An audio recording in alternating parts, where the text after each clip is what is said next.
Shalom, shalom la famille, shalom peuple de Dieu. Je vous salue de partout où vous êtes en train de me suivre. C'est moi votre frère, votre humble connaissance et votre frère dans le Seigneur. Dis non pour ceux-là qui ne me connaissent pas. Je m'appelle Jean-Louis Kamani. Que Dieu vous bénisse, que le Seigneur soit avec vous pour ce soir et pour ce moment où l'Éternel par sa grâce me permet d'être devant vous. Je vais prier avec vous. Vous voyez s'il est écrit message prophétique pour la France, bientôt une autre crise économique. Que Dieu vous bénisse. Excusez. Que le Seigneur soit avec vous et que le Seigneur vous accorde. Aujourd'hui, nous sommes la date du... Nous sommes le 8 septembre. Le 8 octobre, je m'excuse, nous sommes le 8 octobre 2021. Prions. Éternel des armées, Dieu d'Abraham, Dieu d'Isaac, Dieu de Jacob, mais voici devant toi, Seigneur, je vais transmettre ces messages à ton peuple, à tes enfants. Laisse qu'ils puissent écouter et que ceci parvienne à quelqu'un et qu'une autre personne reçoive ceci et qu'une autre le reçoive et que ça puisse édifier le cœur d'une personne et le cœur de mon frère et ma soeur au nom de Jésus. Amen. Nous allons lire un passage dans la Bible. Je suis dans le livre de Genèse chapitre 41, le verset 16, j'ai lu au nom du Seigneur Jésus. Joseph répondit à Pharaon en disant, « Ce n'est pas moi, c'est Dieu qui donne une réponse favorable à Pharaon. » 17. Pharaon dit alors à Joseph, « Dans mon songe, voici, je me tenais sur le bord du fleuve. » 18. Et voici 7 vaches grasses, des chairs et belles d'apparence, montèrent hors du fleuve et se mirent à paître dans la prairie. 19. 7 autres vaches montèrent derrière elles, maigres, fort laides d'apparence, et de décharnement et de décharné. Je n'en ai point vu d'aussi laide dans tous les pays d'Égypte. 20. Les vaches déchaînées et laides mangeaient les 7 premières vaches qui étaient grasses. Je me limite par là. Bien-aimé, je te demanderai de partager ce message à quelqu'un qui habite la France. Si tu es un chrétien qui habite la France, tu es un enfant de Dieu, même celui qui prie par le Seigneur mais qui habite la France, toute créature, essayez de partager ce message. Permettez que quelqu'un le reçoive, qu'il comprenne et qu'il puisse partager à une autre personne. S'il vous plaît, partagez-moi ce message comme vous le pouvez et comme cela peut être mieux qu'une ou 2 personnes puissent l'écouter et qu'ils les reçoivent et que cela puisse les aider. Si vous n'êtes pas encore abonné à cette chaîne, abonnez-vous.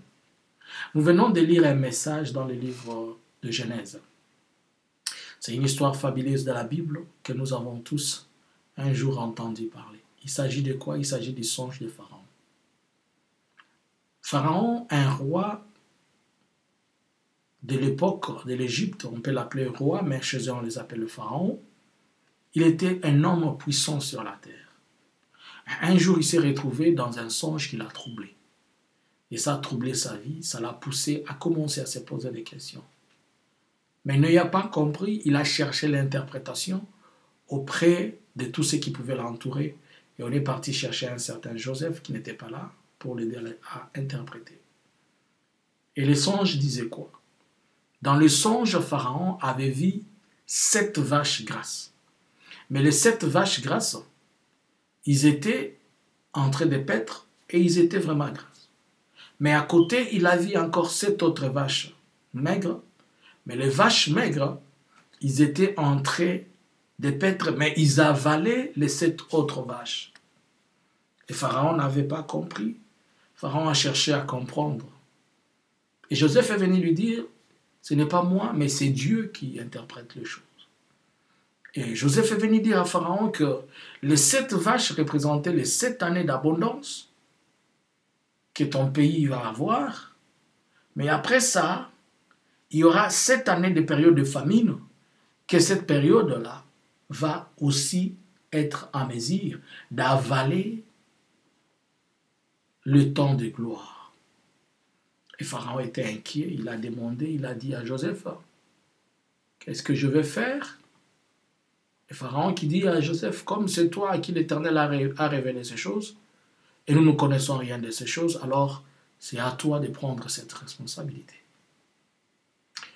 Lorsqu'une nation devient grande à la surface de la terre, et que cette nation devient orgueilleuse, comme la nation française qui est devenue trop orgueilleuse, et qui pense qu'elle est vraiment au-dessus de tout, elle se décide comme elle veut, elle dit des choses comme elle pense.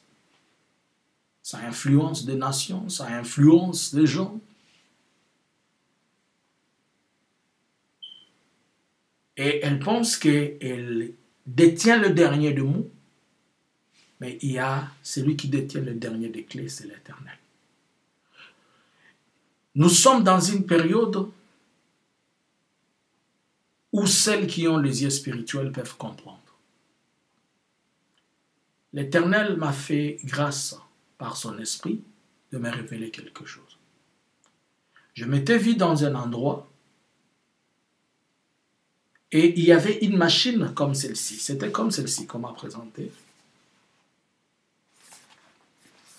On m'a présenté quelque chose comme ça. Et on m'a dit, tiens ça. On m'a posé la question, est-ce que tu connais ça? J'ai dit oui, je connais. On m'a dit, c'est quoi? J'ai dit non, c'est une machine, c'est un laptop de Mac Apple. On m'a dit, ok. Et on m'a dit, tu vois le fabricant de ces choses? Je dis oui. Il dit, le fabricant de ceci en France, je ne sais pas si ça se fabrique en France, mais c'est qu'on m'a dit, c'est ça. Je vais t'expliquer qu'est-ce que cela veut dire par le fabricant. On m'a dit, le matériel qui rassemble ceci en France, où on fait l'assemblage de ces matériels, va avoir une forte carence. On m'a dit, l'équipement électronique va avoir une forte carence. Et j'ai dit pourquoi? On m'a dit puisque il va y avoir un grand chômage dans le domaine électronique en France. En me montrant cette laptop, on me parle presque de tout ce qui est électronique, disant que le secteur d'électronique va être affecté. Et si le secteur d'électronique va être affecté, ça ne va pas seulement affecter les laptops, ça ne va pas seulement affecter les tablettes, les téléphones, mais de nos jours, l'électronique est partie trop loin. C'est-à-dire beaucoup de secteurs seront affectés. L'automobile, le médical, les ceci et cela. Et cela va créer un vague de chômage. Mais la période dans laquelle je vis, elle n'est pas loin. Elle n'est pas vraiment loin. Ça peut être d'ici le début de l'année prochaine, premier trimestre de l'année prochaine, nous allons sentir ces secousses. Alors là, j'ai compris, quand je suis sorti dans la vision, j'ai compris que, puisque je sais que, je ne sais pas comment ça se passe en France, mais je pense que c'est la même chose, l'ensemblage, c'est-à-dire, sauf le programme que l'on vient installer, mais le matériel, ça se construit, beaucoup se construisent en Asie, notamment la Chine. Ils viennent et on vient faire l'assemblage là-bas, ou bien on peut amener tout est assemblé, mais la programmation, puisque je sais que chacun protège sa technologie, et la programmation se garde là-bas. Mais, en parlant des consommables informatiques, des pièces, c'est-à-dire ça peut être des puces, ça peut être je ne sais pas de quel genre, de batteries, de chargeurs, de ceci, de cela, et le puce pour les ordinateurs médicaux, pour les ordinateurs de mes véhicules, pour le ceci, pour le ceci. Ça va toucher un grand, et il y aura une forte chômage en France.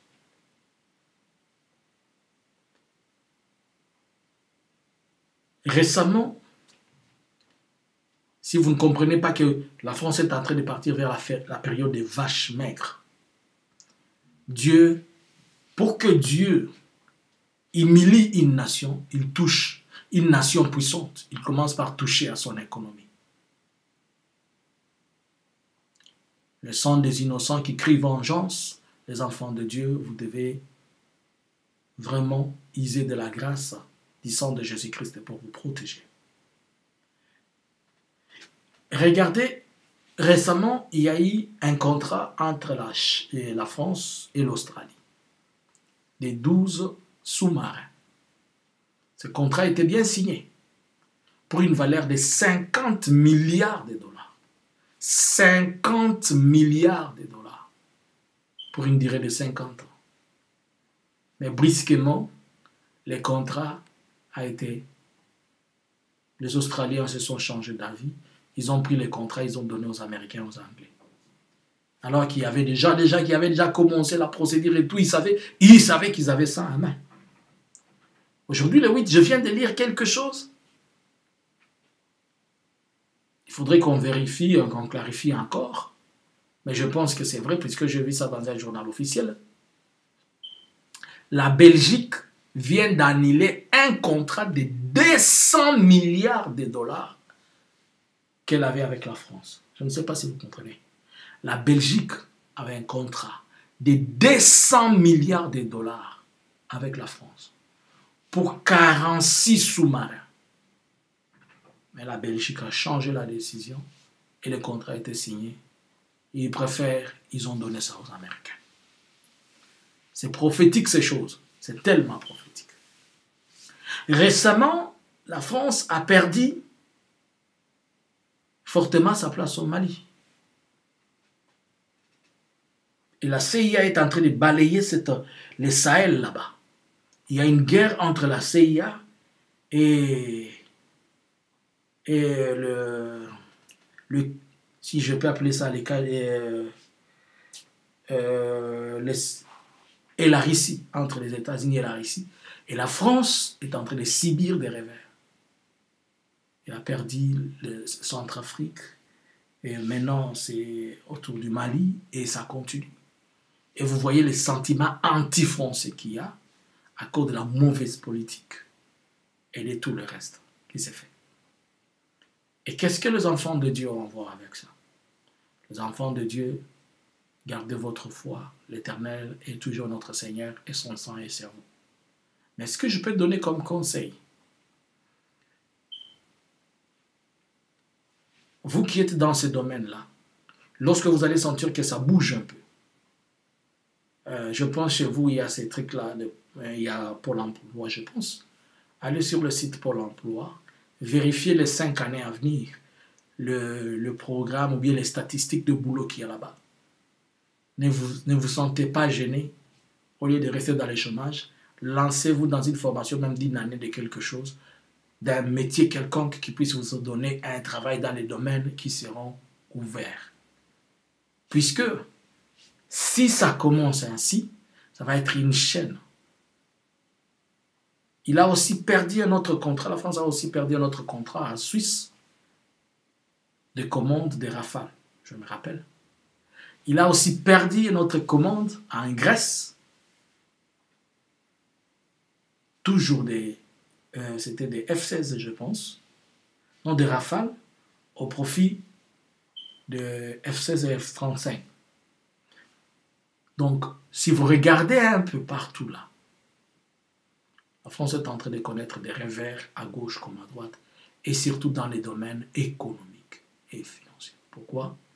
Puisque Dieu, quand il veut bouger une grande nation, il commence à briser son économie qui est la source de son orgueil, et après, il va déstabiliser sa politique pour le remettre sur le rail. Mais je prie pour tous les chrétiens français, que le sang de Jésus-Christ soit avec eux et qu'ils puissent le couvrir. Donc, j'étais en train de vous informer que l'Éternel est en train de nous aviser qu'il y aura une crise économique, pas comme celle que nous sommes en train de vivre, mais une autre principalement pour la France, qui va frapper, puisque toutes ces commandes-là, tous ces argents, tous ces montants de milliards qui n'entrent plus, ça va affecter beaucoup de choses. Et tous ces équipements, vous vous rappelez encore du message que j'avais donné sur un conflit économique qui va y avoir entre la France et la Chine. Et celle-ci, si l'Éternel est en train d'insister dans ces choses, c'est que les jours à venir ne sont pas bonnes. Économiquement, je parle de l'économie de la France. Allez dans les métiers qui est dans le métier. Si vous ne faites rien, allez dans les métiers. Si vous qui êtes dans ces domaines, ça ne marche pas, jetez-vous dans les métiers pour trouver de quoi faire. Vous devez pallier si ça ne marche pas ici, ou jetez de l'autre côté. Que Dieu vous bénisse. Laisse-moi prier pour vous. Éternel des armées, Dieu d'Abraham, Dieu d'Isaac, Dieu de Jacob. Je couvre tout ton peuple de la France, de partout où ils sont. Sois avec eux, Seigneur Jésus-Christ. Je parle de tes enfants, les chrétiens, et tous ceux-là qui vont aussi s'adhérer, qui vont aussi accepter de venir célébrer la Sainte Seine avec tout Israël. Lorsque l'ange de la mort sera en train de passer, selon Exode chapitre 12, à partir de son verset 1er, toi qui avais dit que lorsque l'ange de la mort passera, mais vous serez en train de célébrer la Pâque de l'Éternel, vous la mangerez, un agneau entre les deux soirs, et vous la mangerez étant debout. Seigneur, c'est pourquoi je dis, lorsque ces événements vont commencer, lorsque cette crise va commencer à frapper, Seigneur, sois celui-là qui est là. Yahweh, tu m'as parlé encore de la crise il y a au moins 3 ans avant. Je l'ai annoncé en 2018, en 2019. Je disais, le Seigneur m'a dit, je vois une grande crise économique mondiale. Mais personne ne pouvait croire. Et nous voilà aujourd'hui là où nous sommes. Depuis 2 ans, le monde est par terre. L'économie est en train de basculer. Je t'en prie, je t'en supplie, Seigneur. Fais traverser ton peuple de ce désert. Que l'ombre de la grâce de toi soit sur nous, Seigneur. Oh, comme il a été dit, que le jour, il y avait la colonne, le jour, il y avait la nuée, et la nuit, c'était la colonne de feu qui conduisait ton peuple dans les déserts. Alors fais-nous traverser ton peuple dans ces moments de crise et de pénurie. Je sais que lorsque ça va l'affecter, ça va aussi affecter ses voisins. Mais Seigneur, sois le Dieu véritable, le Dieu puissant, le Dieu glorieux, au nom de Jésus. Amen. Que Dieu vous bénisse, mes bien-aimés, et vous qui avez écouté ces messages, partagez-les à une autre personne, et si vous n'êtes pas encore abonné, abonnez-vous à la chaîne. Écoutez-les avant, peut-être, je ne sais pas, mais vous savez, partagez ces messages. Que Dieu vous bénisse. Shalom, c'était pour vous, le prophète Jean-Luc Kamani. Bonne soirée. On se retrouve le samedi à partir de 20h et le mardi à partir de 20h dans notre espace étude biblique où ouvrons la Bible. Et ce samedi, nous aurons un joli thème. Que Dieu vous bénisse. Shalom.